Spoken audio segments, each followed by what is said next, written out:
పెను తుఫాన్లు ఎన్నో లేచి నా దోణి మీద కుట్టాయి. అనేక రూపాల్లో ఈరోజు మీ మీద ఎన్నైతే కొడుతున్నాయో, ఎన్ని రూపాల్లో మీ మీద దాడి జరుగు, ఆఖరికి ఇంట్లో మరణాలు కూడా అని చెప్పా కదా నేను. అన్నీ నడిచినాయి. ఎన్ని జరిగినా పెను తుఫానులు ఎన్ని వచ్చినా, ఎన్ని శోధనలు వచ్చినా, ఎన్ని కొట్టినా నా విశ్రాంతి డ్యామేజ్ అవ్వలేదు, నా ప్రశాంతత భంగం కాలేదు. కారణం, దోణిలో యేసున్నాడు, నేను ఆయనతో ఉన్నాను, ఆయన నాతో ఉన్నాడు.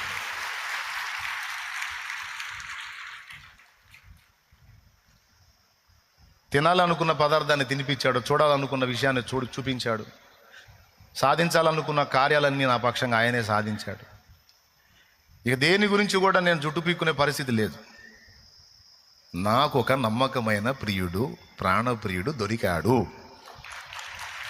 ఆయనను నేను కాస్తో కూస్తో ఎరుగుదును. ఈరోజు మీకు చెప్తుంది ఏంటంటే, మీరు ఎరుగుదురా?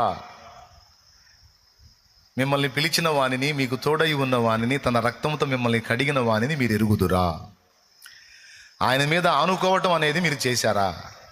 చేస్తే 23 ఏళ్ళుగా నేను అనుభవించిన విశ్రాంతి, సంతోషం, ఆనందం, ప్రశాంతత మీరు కూడా అనుభవిస్తూ ఉండాలి. మరి ఎంతమంది అనుభవిస్తున్నారో, ఎంతమంది అనుభవించట్లేదో మీరే ఆలోచించుకోండి.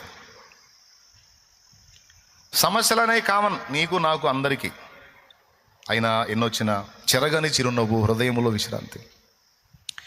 ఎవని మనస్సు నీ మీద ఆనుకొనునో, ఎవని హృదయము నీ మీద ఆనుకొనునో వానిని పూర్ణ శాంతి గలవానిగా నీవు చేయుదువు. ఎలయనగా అతడు నీ యందు విశ్వాసం ఉంచి ఉన్నాడు. అది ఆయన ఉన్నాడు. ప్రతికూలతలలో, అనుకూలతలు అన్నిటిలో ఆయన ఉన్నాడు. జీవ మరణాలలో కూడా ఆయనే ఉన్నాడు. ఆయనకు ఎరుక లేకుండా ఏది జరగదు, తన చిత్తమే సిద్ధించుగాక అని ఆయన మీద ఆనుకోండి.